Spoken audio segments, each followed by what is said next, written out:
नमस्कार दोस्तों, कारवां भारत के एक और एपिसोड में आप सभी का बहुत बहुत बहुत स्वागत। थंबनेल देखकर आपको समझ में आ ही गया कि आज हम विक्रम जी की इस कैंपर वैन का उनके माध्यम से 2 इयर्स ओनरशिप रिव्यू, लगभग 2 साल हो गए सर, 2 साल हो गए ऑलमोस्ट। तो भारत में क्योंकि कैंपर वैन कल्चर बहुत नया है, बहुत कम लोग अभी इसको परस्यू कर रहे हैं, और जो कर रहे हैं अगर उनको कुछ समय हो जाता है और उनके अनुभव साझा करने का अगर हमें अवसर मिलता है तो इससे अच्छी बात क्या हो सकती है।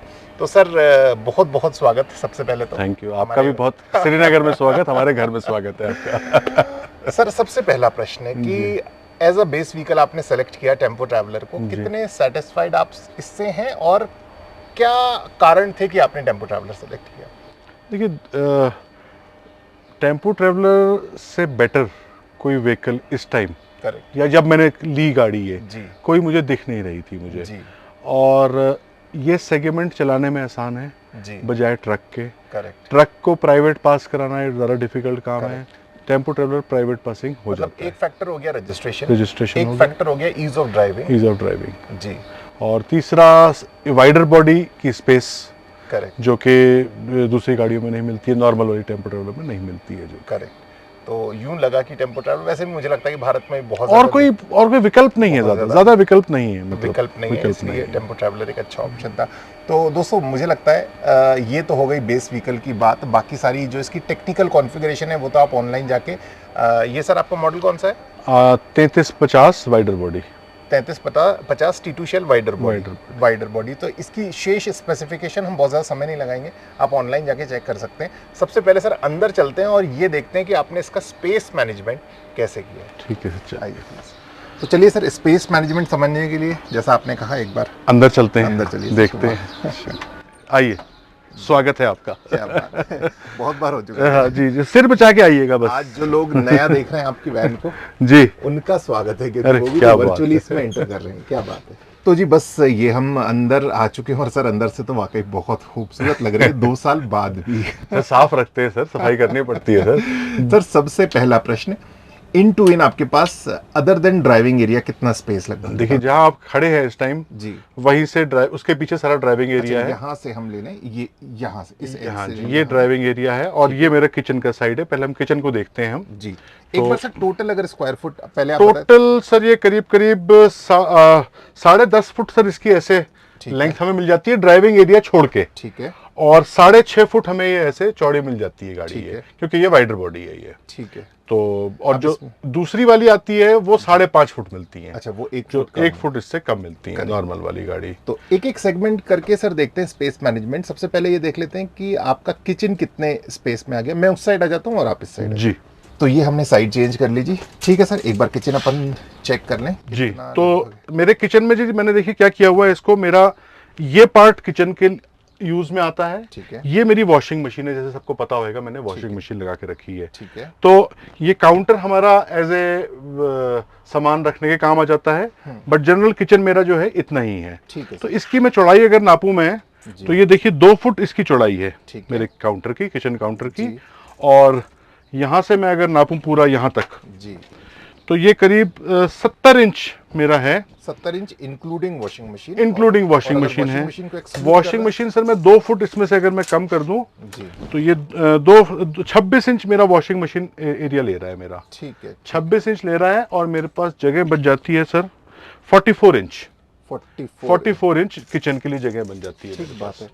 तो सर ये जी आप एक बार पहले मैं ये बोला कि जिसके अंदर सर मेरा सिंक भी इंक्लूडेड है। सिंक में क्या होता है, जब हम सिंक यूज नहीं कर रहे होते तो ये हमारा वर्किंग का एरिया आ जाता है। ये स्लैब का काम करता है और सेम वे ये भी हमारा स्लैब का ही काम करता है। ये भी हमारा स्लैब का काम है ही ना। मतलब कैंपर वैन में हम जब तक चीजों को मल्टी यूज उनका लेना पड़ता है। नहीं करेंगे सर। ये जो किचन आपने पूरा बनवाया है, जो भी आपने इसके साइज और डायमेंशन लिए हैं, कितने सेटिस्फाइड हैं? आपको लगता है कि इसमें कुछ ऑल्ट्रेशंस होते तो ये अच्छा होता? वैसे तो मैं पूरा सेटिस्फाइड हूं मैं जी, पर एक छोटी सी दिक्कत मुझे जो आ रही है, मतलब मैं फील करता हूं मेरी हाइट की वजह से, शायद मेरी वाइफ को नहीं होता होगा फील। मैं जब भी मैं बर्तन वॉश करता हूं मैं इसके अंदर में, तो ये आप देख रहे हैं मेरा सिंक है ये। ये मैंने इसकी हाइट जो मुझे लग रहा है मैंने 32 इंच रखी हुई है शायद। मैं एक बार चेक करता हूं सर नीचे से।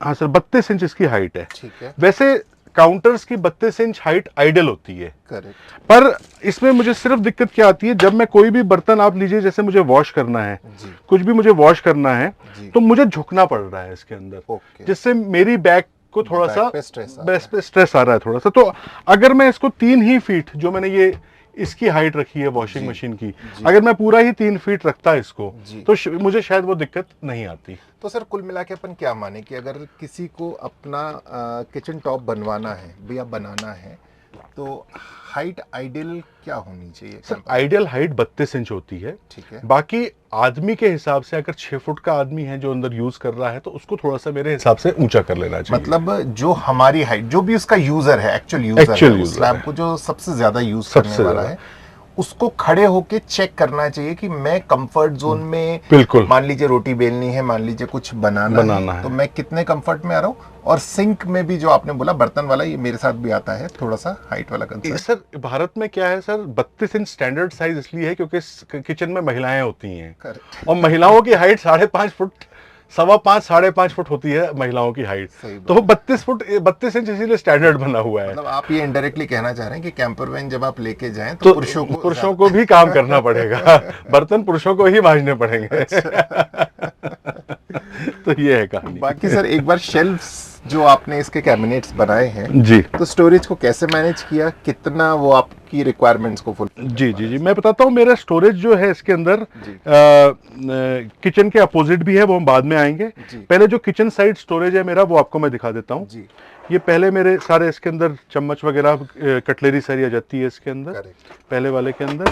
सर एक एक करके मैं थोड़ा सा अपनी क्यूरियोसिटी एक बार वापस खोलिएगा सर। जी, जैसे कि ये बिल्कुल फ्री स्टाइल में रखे हुए हैं, जब गाड़ी चलती है, धचके आते हैं, तो कोई दिक्कत तो नहीं होती सर इनसे? नहीं सर, इतनी आवाज तो आती नहीं है सर। अच्छा। इससे ज्यादा आवाज तो टेम्पो की होती है सर। करेक्ट। तो ये दिक्कत नहीं देते सर ऐसा कोई हमें। और नहीं, फिर क्या होता है ना, साथ में सर जब हम चलते हैं ना सर, तो जो हमारे टॉवल्स वगैरह होते हैं ना ये वाले, तो ये हम इसमें ऐसे डाल देते हैं सर, ताकि थोड़ी सा ये शोर कम करते हैं। मतलब इस टाइम तो खैर घर में खड़ी हुई है गाड़ी, तो हमने सब हटा दिया है, वरना किचन टॉवल्स वगैरह जो होते हैं वो इसमें हम डाल देते हैं यहाँ पे, तो ये आवाज इतना नहीं करते ये। अच्छा, ये जो मैंने 1 2 3 4 ड्रॉर बनाई है, चारों के डिफरेंट साइजेस हैं ये। ओके, अच्छा सही। ये सर एक शायद 4 इंच है, ये 5 इंच है, ये 8 इंच है, ये 10 या 11 12 इंच है ये। तो अलग अलग बर्तन के हिसाब से रखी हुई है मैंने। फर्स्ट आपको दिखा दिया मैंने कटलरी के लिए है। सेकंड में देखें आप प्लेट्स वगैरह हैं, प्लेट चम्मच कटोरी वगैरह आते हैं। उसके बाद थर्ड में भी आप देखें छोटा कुकर है और बर्तन मिसलेनियस हैं इसके अंदर।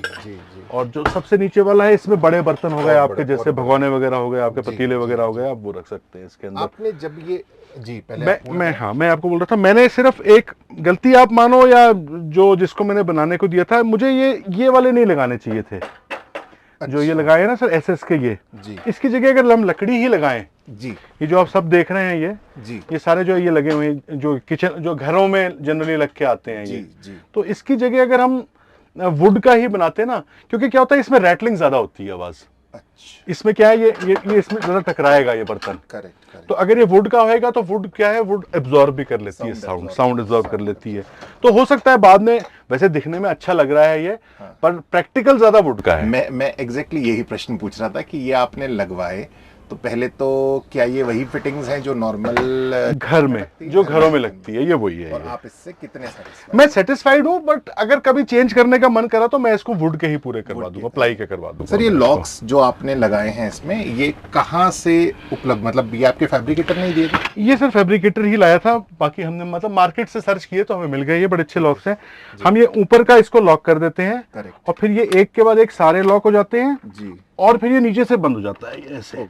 तो अब ये कोई भी ऊपर से और नीचे से बंद हो गया, बीच में से सारों ने पकड़ लिया तो बाहर नहीं आते, कोई ड्रॉर बाहर नहीं आता है इसके अंदर। इसके अलावा आप एक जगह और स्टोरेज बता रहे थे? नहीं, इसमें सर इस तरफ जो है गैस सिलेंडर है, इधर हमारा जो सिंक है हमारा जी, सिंक के नीचे हमने रखा हुआ है अपना गैस सिलेंडर, और अंडर सिंक RO रखा हुआ है, और हमारी मोटर लगी हुई है यहाँ पे, आप देख सकते हैं जो ये मोटर लगी हुई है। ये मोटर है, एक पीछे वॉशरूम की भी मोटर लगी हुई है, दोनों मोटर यहीं पे लगी हुई है। तो ये हमारी स्टोरेज इसके लिए यूज हो रही है। ये और इसके अलावा एक स्टोरेज आपने और बताया? जो इस साइड में है हमारी, जो मतलब किचन के लिए मिसलिनियस हम यूज कर रहे हैं, इससे पूरा सेटिस्फाइड हूँ मैं, कोई दिक्कत नहीं लग रही मुझे। लोग यहाँ पे माइक्रोवेव लगा लेते हैं, बट मुझे यूज की जरूरत पड़ती नहीं है माइक्रोवेव, तो मैंने लगाया नहीं। मैंने ये आप देख सकते हैं। आप क्या यूज करते हैं मुझे पार्ट में बताइए। जी जी जी, तो ये इसमें भी खाने का सामान रख लेते हैं, इसमें भी खाने का सामान, देखिए आटा पड़ा ही हुआ है हमारा, राइस कुकर है हमारा यहाँ पे, और तेल वगैरह रखा हुआ है इधर, प्लस ये हमारा थोड़ा सा बिजली का सामान इसमें रहता है हमारा, और फिर उसके बाद हमारा फ्रिज। अच्छा, ये आप रेफ्रिजरेटर यहाँ पर, और मैं एक प्रश्न पूछूंगा, ये रेफ्रिजरेटर कितना काम आता है, क्योंकि हम नहीं रखते हैं इसलिए पूछ। देखिए सर, रेफ्रिजरेटर सर, सबसे पहली बात 90% सर वही लोग यूज करते हैं जो नॉनवेज यूज खाते हैं, जो लोग, क्योंकि उसको स्टोर करना पड़ता है जी। और जो वेजिटेरियन है सर, आई थिंक 90% काम उनका इट इज एन ऑप्शन कि आप रख ले, तो एक्चुअली कोल्ड ड्रिंक आप बच्चों के लिए रख लोगे, कुछ दूध रख लोगे, दही रख लोगे आप, मतलब ठीक है, अगर रख लिया तो अच्छी बात है, अदरवाइज बगैर आप फ्रिज के भी काम चला सकते हो आप। बगैर ये आपका 12 वोल्ट डीसी है, ये 12 वोल्ट का फ्रिज है, ये 40 लीटर का फ्रिज है, अल्टरनेटिव करंट से भी चलता है। हाँ, एसी डीसी दोनों से चलता है। और इसकी कैपेसिटी आपने क्या, 40 लीटर का है। 40 लीटर का है। 40 लीटर सर पर्याप्त होता है या आपको लगता है कि नहीं सर, बहुत है सर, बहुत है। इससे बड़ा सर फिर बहुत बड़ा हो जाता है, 55 लीटर का जो हो जाता है वो बहुत बड़ा हो जाता है, बहुत स्पेस खाता है, उतना जरूरत नहीं, क्योंकि आजकल सर हर जगह सामान मिल जाता है, हर 50 किलोमीटर में सामान मिल जाता है। बिल्कुल। तो इसके साथ में आपकी एक और शेल्फ जी जी जी, ये भी पेंट्री है, इसमें देखिए हमने थोड़े मसाले रखे हुए हैं, ये इसमें ये मसाले रखे हुए हैं, इसके अंदर सारे ये सबको हमने नाम लिख के रखा हुआ है, ताकि ताकि जल्दी से जो चीज ढूंढनी है फटाफट ढूंढ ली जाए। इसमें सामान निकाला हुआ है सर, यहाँ पे तेल वगैरह की बोतल वगैरह और चीजें आती है वो निकाली हुई हैं अभी मैंने, और बाकी मसाले सर किचन के ऊपर भी रखे हैं, जो ऊपर का आपको दिखाया नहीं, किचन के हमने ऊपर का एरिया, ये देखिए सारे ये रखे हुए हैं। अरे वाह, इसमें भी सामान कुछ निकाला हुआ है अभी जी, ये देखिए आप, सारा इसके अंदर मसाले दालें सब कुछ इसके अंदर रखा हुआ है हमने ये। हाँ, अभी हमने साथ में, क्योंकि आप ट्रिप पे थे ही हमको, तो आना पड़ा, तो इसलिए। सर, ये जो भी आपके पास जितना भी स्पेस है, क्या लगता है कि ये पर्याप्त है?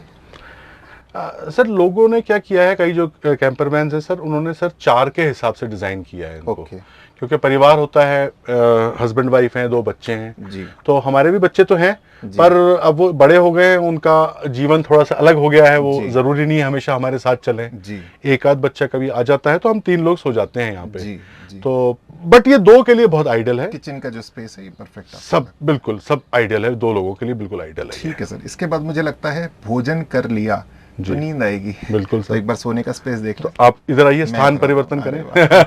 तो दोस्तों, ये हमने चेंज कर ली है साइड, विक्रम जी आ गए हैं और मैं थक गया था, बैठ गया स्लीपिंग एरिया में जी। सर, तो सर एक बार थोड़ा सा एक्सप्लेन करें, कितने बाई कितने अगेन? सर आप मुझे अगर फीता देंगे तो मैं आपको एग्जैक्टली लोगों की, मतलब मुझे तो खैर पता ही है, पर मैं लोगों की क्यूरियोसिटी होती है ज्यादा कि नहीं एग्जैक्ट नाप के दिखाओ कितनी जगह है।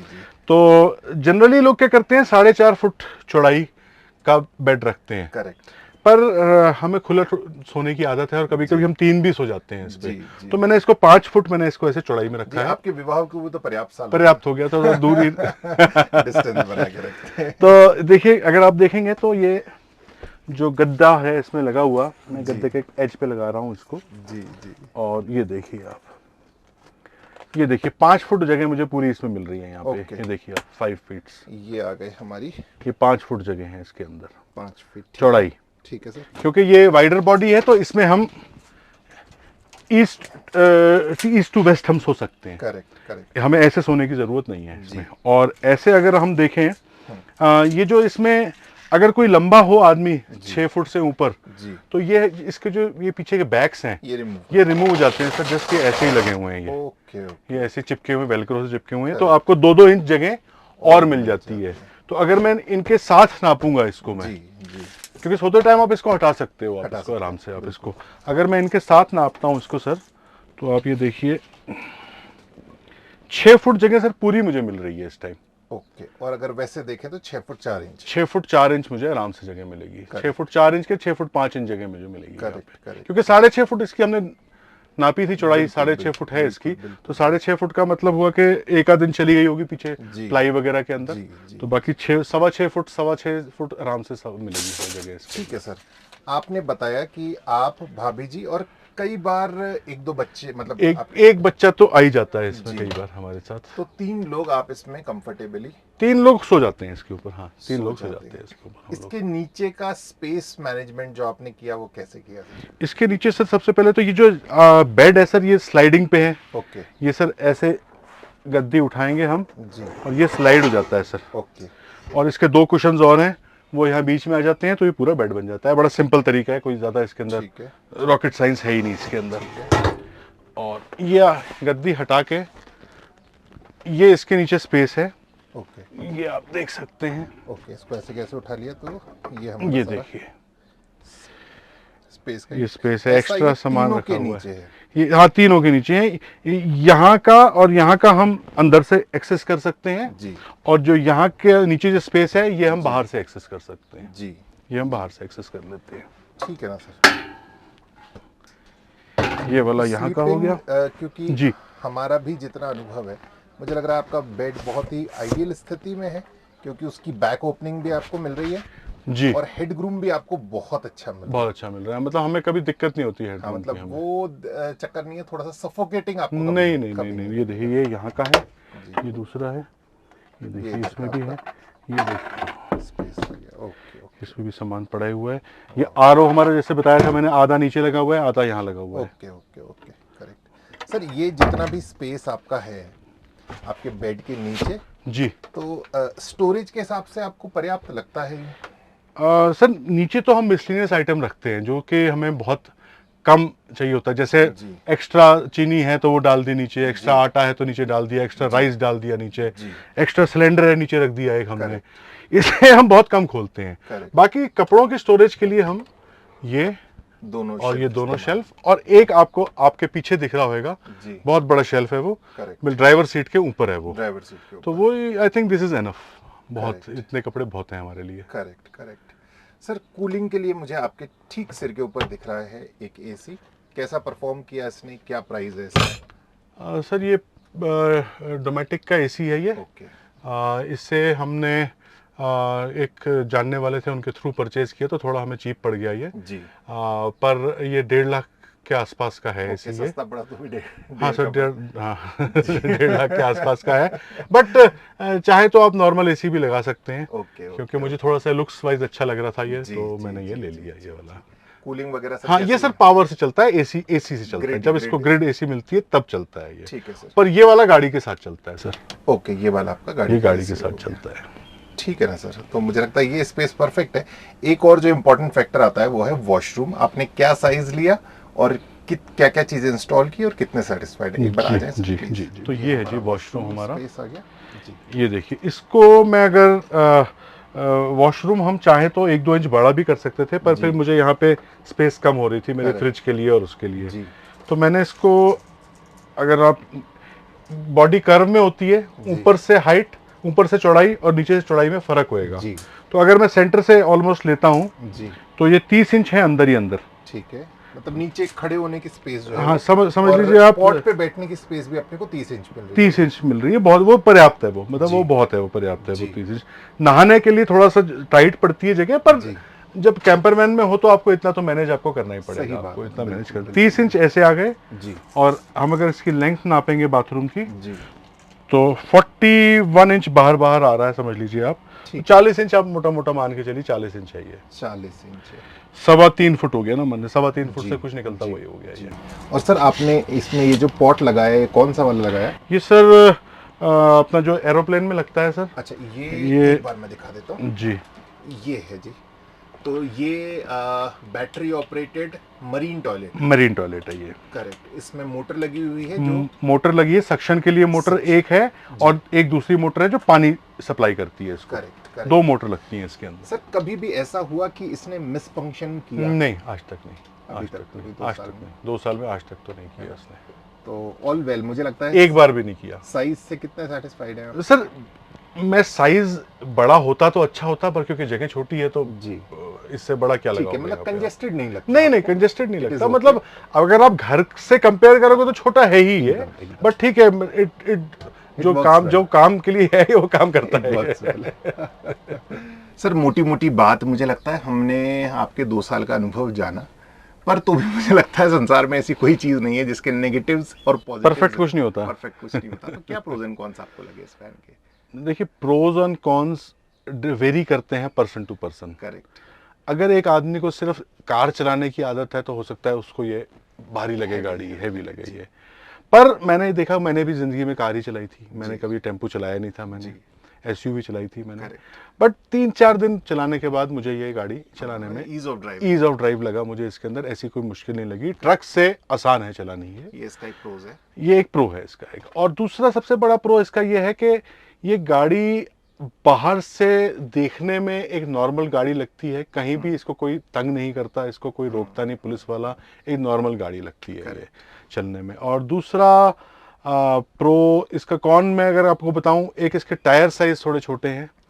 टायर अगर थोड़े बड़े होते तो ये शायद अच्छा और परफॉर्म करती, पर पता नहीं क्यों इसके टायर साइज छोटे रखे गए हैं। एक ब्रेकिंग सिस्टम फोर्स वालों का बहुत ही गजब है, लगे तो लगे, ना लगे तो ना लगे। उस पे तो नहीं लग जाती है वैसे, कहीं गर्म बहुत जल्दी हो जाती है, इसके ड्रम्स बहुत जल्दी होते हैं, पानी में जाता है, ब्रेक इसकी लगती नहीं है। आई थिंक अर्मेनिया में इन्होंने कुछ इम्प्रूवमेंट किया है, बट इसमें अभी तक नहीं किया है इसके अंदर। और गाड़ी बड़ी है, हर जगह आप इसको ले जाओगे तो सोचना पड़ता है कि भाई हर जगह से निकलेगी कि नहीं निकलेगी। बड़ी तो है, पर क्योंकि व्हील साइज इसका छोटा है और इंजन की पावर भी थोड़ी सी सीमित नहीं, अब गाड़ी वाइडर बॉडी है, लेंथ ज्यादा है। कार से आप कंपेयर करोगे मेरी तो वाइडर बॉडी नहीं भी थी तो भी मुझे ले जाने में संकोच होता था। आपने देखा घास पे कितनी जल्दी नहीं, वो फिर वो एक अलग पार्ट है। एक तो हो गया रोड पे गाड़ी बड़ी है, एक हो गया ऑफ रोड इसको ले जा सकते हो आप, कच्चे में ले जा सकते हो, मिट्टी में दलदल में नहीं उतार सकते इसको आप, ये फंस जाएगी वहां पे। ये एकदम सिंक कर जाते हैं पिछले टायर्स इसके। कच्चे में कोई दिक्कत नहीं है इसको चलने में, कच्चे में आप पहाड़ों पे पत्थर पे इसको ग्रेवल पे चलाओ आराम से चलेगी। नहीं थी तब अपन उसको, और पावर बहुत है गाड़ी के, फर्स्ट गियर के अंदर बहुत पावर है इसमें, बहुत टॉर्क है इसकी गाड़ी के अंदर। बाकी तो सब्जेक्टिव है सर, प्रोज कौन सब सब्जेक्टिव है इसके अंदर। मुझे लगता है स्पेयर्स एक तो इसके बहुत आराम से सर, मैकेनिक हर जगह मिल जाएगा आपको, इसका पार्ट्स आपको हर जगह मिल जाएंगे। एक बार सर हमारे मित्र हैं, एक उनके पास हाइलेक्स है, एक के पास इसूजू है, एक की इसूजू खराब हो गई और फ्लैट बेड पे भाई साहब गाड़ी, आपको पता है फ्लैट बेड पे गाड़ी आई, सामान नहीं मिल रहा था उसका, पार्ट्स नहीं मिल रहे थे, तो उनके साथ ये लिमिटेशंस हैं। पर इस गाड़ी के साथ ऐसी लिमिटेशन कोई नहीं है कि कहीं फंस जाएगी तो कहीं इसका मैकेनिक नहीं मिलेगा, कहीं पार्ट्स नहीं मिलेंगे। हाँ, अब वो जब से BS6 का आया है, एड ब्लू का थोड़ा सा चक्कर है, तो थोड़ा सा रिफाइंड इसको भी आजकल कंप्यूटर लगा लेते हैं ये लोग कंपनी वाले, बट आई थिंक तब भी ये बहुत सिंपल इंजन बिल्कुल सिंपल है, जो इनका आई थिंक 40 साल से पुराना इंजन चला गाड़ी है। जब आपने इसको बनवाया तो कहीं मिसफंक्शन किया इसने? हमने तो इंजन को कुछ छेड़ा ही नहीं, हमने तो इंजन के कुछ काम ही नहीं किया। इंजन तो वैसे के वैसे इलेक्ट्रिक सब इंजन का हमने छेड़ा ही नहीं इसका, हमने इलेक्ट्रिक्स हमने इसके टच ही नहीं किए कोई भी। सर इलेक्ट्रिकल की जब आप बात कर रहे हैं तो आपने इसमें कैसे इसकी पूर्ति करते हैं और आपके लिए वो पर्याप्त पड़ता है, क्या क्या लगाया हुआ है? देखिए, हमने इसमें एक तो सोलर लगाए हुए हैं, 400 वाट सोलर है ऊपर, और 200 AH की 210 या 220 AH की लिथियम बैटरी है तो, और MPPT चार्ज कंट्रोलर है। ठीक है। तो MPPT चार्ज कंट्रोलर सोलर से आती है उस पे करंट, और वो लिथियम को चार्ज करता है जी। मैंने जनरेटर भी रखा हुआ है। अब वो मुझे लग रहा है कि थोड़ा सा ज्यादा हो गया है, शायद जनरेटर मुझे नहीं रखना चाहिए था, पर काम नहीं आ रहा है। पर ठीक है, आदमी लर्न करता है, सीखता है। अब मैं हो सकता है जनरेटर हटा दूं, बैटरी एडिशनल डाल दूं, स्पेस का यूटिलाइज कुछ और किसी और यूटिलाइजेशन में उसको ले लूं। पर पावर आई थिंक हम लोगों को सप्लाई कर सकते हैं, हमें तो जरूरत पड़ती है। बहुत है सर, 200 AH सर। सुबह जब भी मैं, आप देखें मेरा फ्रिज 24 घंटे, जब मैं बाहर निकलता हूँ फ्रिज में कभी ऑफ नहीं करता इसका। अगर मैं 1 महीने के लिए निकला हूं तो 1 महीना पूरा फ्रिज ऑन रहेगा, सुबह दिन रात, कभी ऑफ नहीं करता। तो मैं कभी फ्रिज बंद नहीं कर रहा हूं, सोलर से मेरी चार्ज हो रहा है, अंदर लाइटिंग यूज कर रहा हूं मैं जी। सुबह सूरज अगर ठीक ठाक है 11 बजे तक या 12 बजे तक मेरी फुल फिर बैटरी चार्ज हो जाती है मेरी, मुझे फिर जरूरत ही नहीं पड़ती। और DC to DC चार्जर भी लगा हुआ है, अगर जरूरत पड़ जाए तो मैं गाड़ी से भी इसको मतलब गाड़ी से भी चार्ज कर सकता हूँ। सोलर नहीं है, कुछ मिस फंक्शन हो जाए तो मैं गाड़ी से भी इसकी बैटरी चार्ज कर सकता हूँ। पानी का कितना स्टोरेज आपने रखा हुआ है? पानी का सर, मैंने पहले जब बनाई गाड़ी है तो मैंने इसके अंदर रखा करीब 150 लीटर रखा अंडर बॉडी जी। पर अंडर बॉडी 150 लीटर में क्या होता है, मैंने इसमें वाटर लेवल लगाया था, बट वो इतने अच्छी तरह फंक्शन नहीं करते वो वाटर लेवल। तो आपका सडनली पानी खत्म हो जाएगा, मतलब आप you are not prepared for it कि 150 लीटर कब खत्म होने वाला है। और आप अगर ऐसी जगह बैठे हो, जब आप ऐसी जगह बैठे हो, आप अंदर जहाँ पानी खत्म हो जाए तो आप तो मर गए आप तो फिर मैंने क्या किया, मैंने एक 100 लीटर का टैंक, एक ओवरहेड बनाया है इसके, जिसका कनेक्शन मैंने कहीं नहीं किया हुआ है। वो सिर्फ स्टोरेज है, रिजर्व पानी है। जब वो मेरा नीचे का टैंक खत्म हो जाता है, मैं ऊपर वाले टैंक से ग्रेविटी से नीचे वाला टैंक फिल कर देता हूँ वापस। तो मुझे चल जाता है पता कि मेरा 100 लीटर लास्ट है ये, तो मुझे 18-24 घंटे के अंदर नई पानी की खोज मतलब 100 वो और 200 150 नीचे 150 सवा 200-250 लीटर के आसपास। ब्लैक वाटर टैंक कितने लीटर? ब्लैक वाटर 100 है, तो कभी फुल ही नहीं होता हमारा, वो तो फुल ही नहीं होता, दो लोग ही ट्रैवल करते हैं। नहीं सर, बढ़िया है सर। लास्ट में गाड़ी एवरेज क्या देती है? सर एवरेज देखिए, इतनी बड़ी गाड़ी है जी, तो आप कार का एवरेज तो एक्सपेक्ट नहीं कर सकते इसका। तो हाईवे पे मुझे 9 का एवरेज निकाल रही है, नॉर्मल पहाड़ों में या सही चलता 8 का एवरेज निकालती है, जो कि मेरे हिसाब से इतनी बड़ी गाड़ी के हिसाब से परफेक्ट है सर। और क्या लोगे इस गाड़ी से, क्या आपने सफारी में भी कैंपिंग करी और अब कैंपर वैन में भी आप पिछले 2 साल से ओवरलैंडिंग कर रहे हैं, ईज ऑफ कैंपिंग कितना बढ़ गया? बहुत ज़्यादा। बस सिर्फ ये है कि आप ऐसी लोकेशन पे नहीं जा सकते जहां पे 4x4 गाड़ी जा सकती है, बाकी आप इसको कहीं पे भी लेके चले जाओ, ना कुछ खोलना है आपको, ना कुछ बंद करना है आपको। जैसे आपने गाड़ी रोकी वैसे ही आपने गाड़ी खड़ी कर दी और अपने आप आराम के उसमें आ गए फेज में, और जैसे ही आपने आराम खत्म हुआ आपने स्टार्ट करा और चल दी है। हाँ, बाहर क्योंकि हम सिर्फ अंदर नहीं बैठते हैं, हम बाहर भी बैठते हैं, बाहर भी कुकिंग करते हैं, सब कुछ करते हैं, तो बाहर का अपना मजा है। बट जब ऐसा मौसम होता है तब, अगर आप आंधी तूफान में बाहर करोगे तो कुछ नहीं, आप ना खाना भी बना सकते हो, ना कुछ कर सकते हो बाहर। अंतिम में सर, जो दर्शक हमारे देख रहे हैं, और क्योंकि आपको पर्याप्त, मुझे लगता है आप कब से सर 2010? हाँ सर, काफी टाइम हो गया सर, 10-15 साल हो गए सर। 15 साल से आप ओवरलैंडिंग करते हुए आ रहे हैं। जो लोग नई ओवरलैंडिंग शुरू करना चाहते हैं, क्या सुझाव देना चाहेंगे? सुझाव सर यही है कि सर सिर्फ YouTube देख के छलांगे ना मारें। पहले अपना घर से जो भी आपके पास है, चाहे एक टेंट है, चाहे कुछ भी है, वो लेके अपनी कार में ही निकलो आप, मोटरसाइकिल है मोटरसाइकिल पे ही निकलो आप थोड़ा सा आप एक्सपीरियंस करो आप। सीधा ये नहीं कि कैंपर वैन ली और बना दी, हाँ कि जी सबने बना ली है तो हम भी बना लेंगे, ऐसा नहीं होता। हो सकता है आपको अच्छा लगता हो, आपकी पत्नी को अच्छा ना लगता हो, आपके बच्चों को नहीं अच्छा लगता हो, तो ऐसा नहीं है कि सब बना ले। पर हाँ, ये है बड़ी अच्छी लाइफ है। आप अगर 1-1 महीने के लिए कहीं निकल जाओ, बड़ा मजा आता है। ना होटल की जरूरत, ना कहीं खाना लेने की जरूरत, ना किसी की जरूरत, पानी मिलता रहे हमें तो हम बिल्कुल फिट हैं। बिजली बन रही है हमें, बांट देते हैं। तो बहुत बढ़िया था, मतलब लाइफ बहुत अच्छी है, तो कोई दिक्कत नहीं है। आराम से आप कैंपिंग करो, इन्फ्लुएंस में नहीं आओ किसी के आप, और बेयर मिनिमम से स्टार्ट करो आप, बेयर मिनिमम से स्टार्ट करो। चलिए जी, तो मुझे लगता है कि विक्रम जी ने एक तो अपनी इस कैंपर वैन का 2 इयर्स ओनरशिप रिव्यू भी हमें दिया, और साथ में ये भी बताने का प्रयास किया कि अगर हम नई कैंपिंग, मतलब नई ओवरलैंडिंग करना चाहते हैं तो किन चीज़ों का हमें ध्यान रखना चाहिए। बहुत बहुत शुक्रिया sir, thank you so much. और मैं आशा करता हूँ कि जो भी चीज़ें हमने आपसे साझा करी उसका वो आपको अच्छी लगी होंगी। शेष बस इस व्लॉग को मुझे लगता है यहीं पर ही एंड करते हैं, इस वायदे के साथ कि अगले व्लॉग में आपसे फिर होगी मुलाकात। तब तक आप अपना ख्याल रखिएगा, स्वस्थ रहिएगा, खुश रहिएगा। शीघ्र मिलेंगे जी, नमस्कार।